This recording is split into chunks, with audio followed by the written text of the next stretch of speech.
Ramadaan Kariim dhammaan walaalaha qalbiga. Lily waa gabar 13 jir ah oo ku nool Hungary. Ayaduna waxay leedahay ay la yiraahdo Hagan. Maadaama Lily waalidiinteed ay kala tageenna waxa ayada ku adag inay la jaanqaado midkood. Qofka kaliya ee u dhow ayadana wuxuu ahaa aygeeda. Bilowga filinkana aygeeda ayay kula ciyaaraysay beerta, halka hooyadeedna ay kor ka daawanaysay ayada. Waxayna qorsheynaysaa inay aado Mareykanka, ayadoo Lily uga tagaysa aabaheed si ay ula noolaato Danielna wuxuu ka shaqeeyaa kawaanka xoolaha. Muddo 3 sanaana lamuusan kulmin gabadhiisa Lily. Markay wada kulmeenna wuxuu la yaabay ayga ay wadato ayada, sababtoo ah gurigiisa aad buu u yaraa, sidoo kalena ma uusan jeclayn xayawaanada la rabaayadaysto. Laakiin hadda wuxuu tanaasul u sameeyay gabadhiisa darteed. Muddo kadibna markay guriga tageen, naagtii guriga lahayd Daniel waxay u sheegtay inaan meeshaan laga ogolayn wax xayawaana. Si qarsoodiyana naagta wuxuu ugu sheegay inuu ka taqallusi doono maalmo gudaheed aygan. Xilliga cashadana Lily ma aysan qaadan amarada aabaheed, waxayna ku dadaalaysay siday u quudin lahayd Hagan. Ayada iyo aygeedana waxay ku wada noolaayeen hal qol. Habeenkaasna aygu ma uusan seexan, sababtoo ah waxaa laga fogeeyay Lily. Arrintaana aad buu uga xumaaday, laakiin Daniel ayaa asaga ku xiray musqusha. Intaa kadibna aygu habeenkaa oo dhan ayuu qaylinayay, qofnana uma ogolaanin inuu seexdo. Ugu dambayntiina Lily waxay u tagtay asaga, waxayna u garaacday turumbada reer Hungary. Ayguna wuu isdejiyay markuu dhageystay turumbada. Lilyna habeenkaa waxay musqusha la seexatay aygeeda. Subaxdii xigtana waxaa ayaga kiciyay qof albaabka ku soo garaacay. Ninkaana wuxuu ahaa waardiyaha dabaqa, wuxuuna u sheegay in dacwo laga yahay aygooda maadaama uu xalay oo dhan uu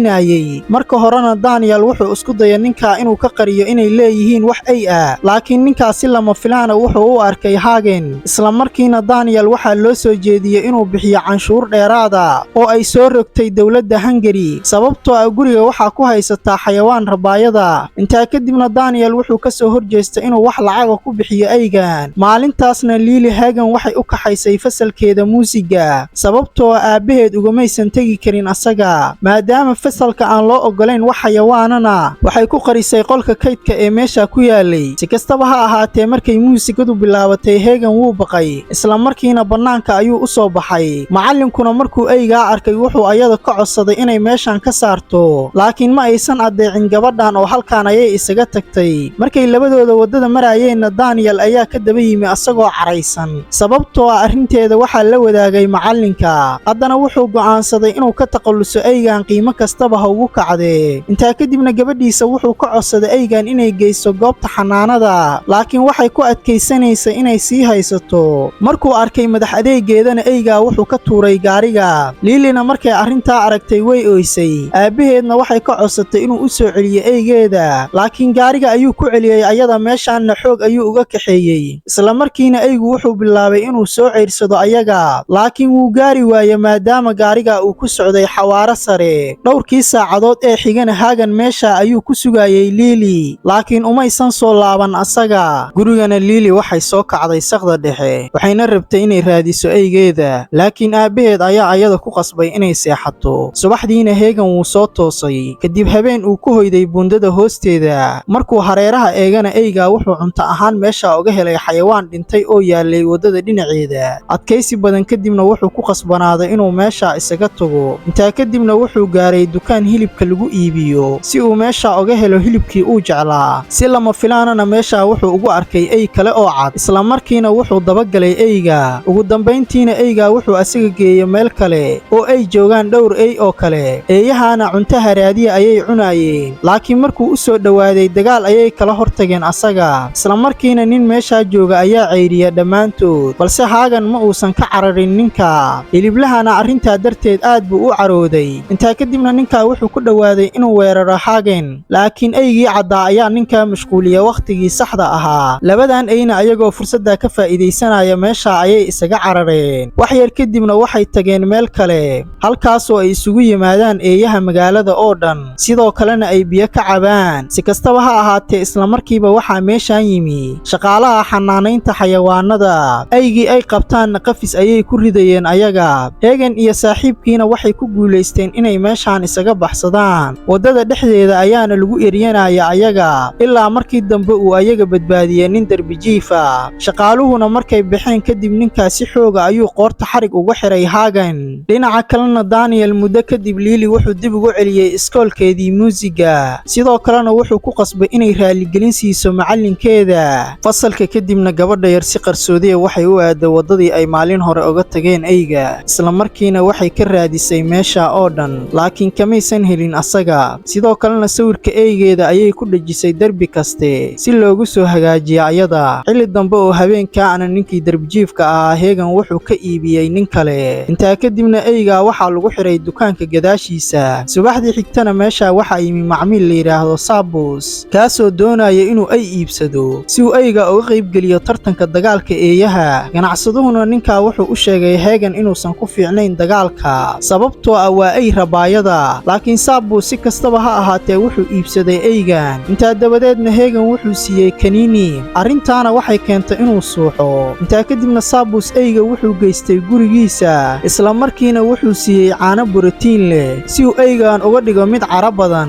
Intaa wixii ka dambeeyana si joogta ayuu ninkan u garaaci jiray eygan, inta badanna qafis ayuu ku hayn jiray asagoo gaajo ku dilaya. Marka kaliya ee eygan la fasaxana waxay ahayd marka tababarka la siinayo asaga. Haddii uusan samaynin waxa loo sheegana si arxandarra ayaa loo garaaci jiray asaga. Nolosha eyganna waxay isku beddeshay mid qallafsan. Tababarka uu Sabus siinayo eygana maalinba maalinta ka dambaysa wuu sii adkaanayay. Dhibaatadan badan darteedna eygii maskiinka ahaa wuxuu isku beddelay mid dagaal badan. Haddana wuxuu diyaar u ahaa inuu ka qayb galo tartanka. Meel kalena Lily weli waxay sii wadatay raadinteeda. Intaa kadibna waxay tagtay meesha lagu xanaaneeyo eeyaha. Maamulaha meeshaana waxay weydiisay asaga, laakiin naagta waxay ugu jawaabtay in laga yaabo inuu eygeedii dhintay, sidoo kalena uu gaari dardaray. Gabadhaana maalinteedii way sii xumaatay markii ayada laga xaday baaskiilkeeda. Habeenkii markii la gaarana waxaa la rabay Hagan in la geeyo goobta dagaalka. Xeerka ciyaartaana wuxuu ahaa eygii laga guulaysto in la dilo. Dadka oo dhanna hadda waxay ku sharatamayeen ciyaartan. Markii Sabus oo goobta dagaalka keenay Haganna qof walba wuxuu u malaynayo inuu guuldarraysan doono asaga. Inkastoo dadka dhan ay liidayeen eyganna, ninkan wuxuu ku kalsoonaa tababarka uu soo siiyey eygiisa. Wax yar kadibna waxaa bilaabatay ciyaartii u dhaxaysay Hagan iyo eyga kale. Dagaal adag kadibna labadooda dhaawacyo xun ayay isgaarsiiyeen, laakiin ugu dambayntii adkaysi badan kadib Hagan wuxuu ku guulaystay ciyaarta. Intaa kadibna asagoo la dhacsan xirfadiisa nin meesha jooga ayaa u yimi Sabus, wuxuuna weydiistay inuu ka iibiyo eygan, laakiin Sabus wuxuu iska diiday arrinta. Labadoodiina muran ayaa meesha ku dhex maray, isla markiina layrkii meeshan ayaa tagay. Haganna asagoo fursadda ka faa'iidaysanaya wuxuu isaga baxsaday meesha. Habeenka oo dhanna wuu ordayay si uu uga fogaado nimankan. Dhinaca kalena Lily waxay u ordaysay gurigeeda kadib markii ayada laga xaday baaskiilkeeda. Wadadana waxay kula kulantay wiil ay isku fasal ahaayeen oo la yiraahdo Peter. Haddana asagu wuxuu u socday xaflad. Lilyna wuxuu ka codsaday inay meesha u raacdo asaga. Marka horena gabadhu way iska diiday arrinta, laakiin markii dambe waxay ku qasbanaatay inay daroogo meesha u geyso sababtoo ah waxay ka baqaysay in la qabto asaga. Intaa kadibna gabadhan wuxuu ku qanciyay inay jaabka ugu qariso dhowr xirmo oo darooga ah si ay ugu geyso xafladda. Qof kasta oo meesha joogana wuxuu ahaa qof weyn, laakiin Lily waxdana kama lahayn arrinta. Markay goobta tagtana waxay fariisatay meel geesa si ay u daawato qof walba oo qoobka ciyaaraya. Xilli dambe oo habeenkaana waxay seexatay goobta. Subaxdii xigtana goobta waxaa soo weeraray booliska. Sidoo kalena Lily jeebkeeda waxaa laga helay daroogo, sidaa darteedna saldhigga booliska ayaa la geeyey. Nasiib wanaagna markii baaritaan lagu sameeyey waxba waa laga waayay ayada, sidaa darteedna aabaheed iyo Lilyba waxaa loo ogolaaday inay dib ugu laabtaan gurigooda. Danielna wuu ooyey hadda markuu arkay sanado badan kadib gabadhiisa oo si fiican u nool. Maadaama uu waayeel noqdana wuxuu ka walwalsanaa inuu geeriyoodo, sidaa darteedna gabadhiisa hadda wuxuu ka raaligeliyey wuxuu ku sameeyey eygeeda. Sidoo kalena wuxuu u ballan qaaday inuu u soo iibin doono ey cusub. Intaa kadibna Lily waxay iska cafisay aabaheed, sidoo kalena way la heshiisay. Intaa dabadeedna ayagoo faraxsan waxay ku laabteen gurigooda. Dhinaca kalena Hagan subaxdii xigtay wuxuu tagay harada. Meeshaana wuxuu kula midoobay saaxiibtii. Wax yar kadibna markay goobta ku ciyaarayeen waxaa ayaga qabtay jiray dadka xanaaneeya xayawaanada qafis ayaana lagu riday sidoo kalena meeshan waxaan ka ogaanaynaa Hagan inuu ku dhaawacmay dagaalkii uu ka qayb galay haddana waa la daaweeyay asaga intaa dabadeedna waxaa lagu riday qafis ay ku jiraan boqolaal ay sidoo kalena cunto ayaa la siiyey markay eeyaha badankood cuntadooda ay cunayeen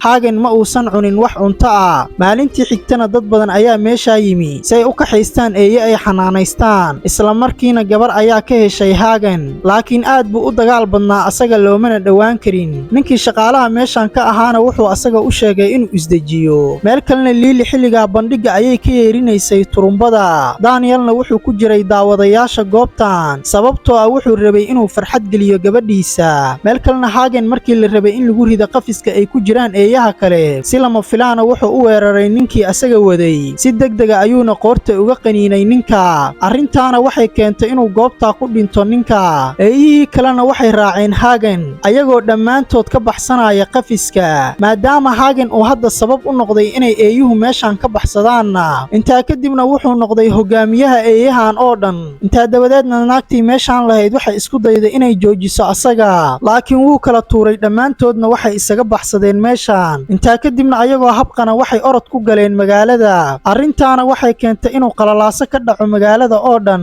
sidoo kalena dadku waxay bilaabeen inay nafsadooda la baxsadaan si ay uga badbaadaan eeyahan halista badan sababtoo eeyahan waxay weerarayeen qof walba oo ay arkaan ayaga ugu dambayntiina eeyaha waxay gaareen maslixii ay riwaayadda ku qabanaysay Lily dhinac kasta ayayna ka hareereeyeen daawadayaashuna markay arrintaa arkeen waxay isku xireen hoolka si ay u badbaadiyaan nafsadooda sidoo kalena bandhigii ayaa joogsaday qof kastana wuxuu bilaabay inuu cabsado xilligaana Lily waxay dareemaysay Hagan inuu meeshan joogo sidaa darteedna banaanka ayay u soo carartay laakiin Peter ayaa uga digay inay sidaa samayso ayada xilligaana macallinku wuxuu ayada u sheegay inaysan jaranjarada hoos uga degin sababtoo ah magaalada oo dhan way xiran tahay laakiin hadalkiisa ma aysan dhagaysan ugu dambayntiina waxaan aragnaa Lily oo baaskiil ku dhex wada maran waxayna ku dadaalaysay siday u heli lahayd eygeeda sidoo kalena waxay aaminsaneed ayadu inay joojin karto dhibaatadan wax yar kadibna koox eeyaa ayaa gadaal ka soo ceyrsaday ayada isla markiina dhulka ayay ku dhacday gabadhan laakiin kumaysan hakan sababtoo ah waxay lahaayeen ujeeddo kale haddana waxaa soo baxday dhibaatadan eeyaha samaynaya inuu hogaaminayo Hagan muddo kadibna wuxuu helay Sabos wuuna u soo dhawaaday isla markiina eeyihii kale ayaa gadaal ka soo weeraray ninka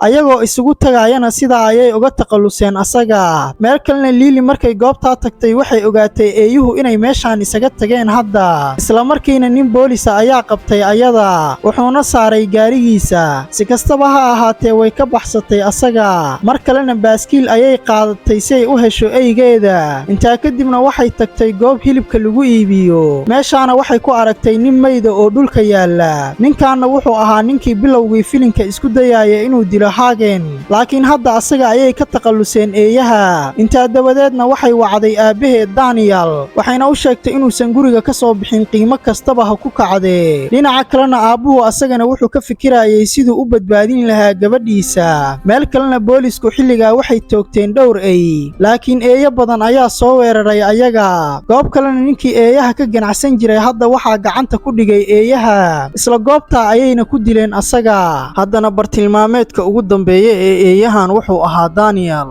meel kalena Lily waxay ku soo laabatay guriga meeshaana waxay ka heshay meydka islaantii gurigaan lahayd intaa kadibna way naxday waxayna tagtay meeshii ay deganaayeen ugu dambayntiina goobtan waxay ka ogaatay wax walba inuu samaynayo Hagan sidoo kalena Lily meeshan waxay ka ogaatay aabaheed noloshiisa inay khatar ku jirto sidaa darteedna waxay dib ugu soo carartay hoolka bandhiga intaa kadibna Daniel markuu arkay gabadhiisa oo bad qabta wuu nafisay asaga si kastaba ha ahaatee Lily hadda waxa u yimid Hagan kaasoo u muuqda inuu iska iloobay wax walba oo ka dhaxeeyay labadooda intuu cabsiinaya gabadhanna eeyihii kale ee asaga ka amar qaadanaya ayaa meeshan yimaadeen markay ku dhawaayeen inay weeraraan ayadana meeshan waxaa yimid Daniel eeyahana wuxuu ku ifiyey toosh si uu u mashquuliyo sidoo kalena uu u badbaadiyo gabadhiisa markay aragtay eeyuhu inay weli u xanaaqsan yihiinna Lily waxay bilowday inay garaacdo turumbadeedii Haganna ugu dambayntii wuxuu xasuustay ayada turumbadan darteed sidoo kalena wuu isdejiyey kadibna dhulka ayuu fariistay dhammaan eeyihii kalena waxay bilaabeen inay dhulka jiiftaan ayagoo dhagaysanaya turumbadeeda xiisaha badan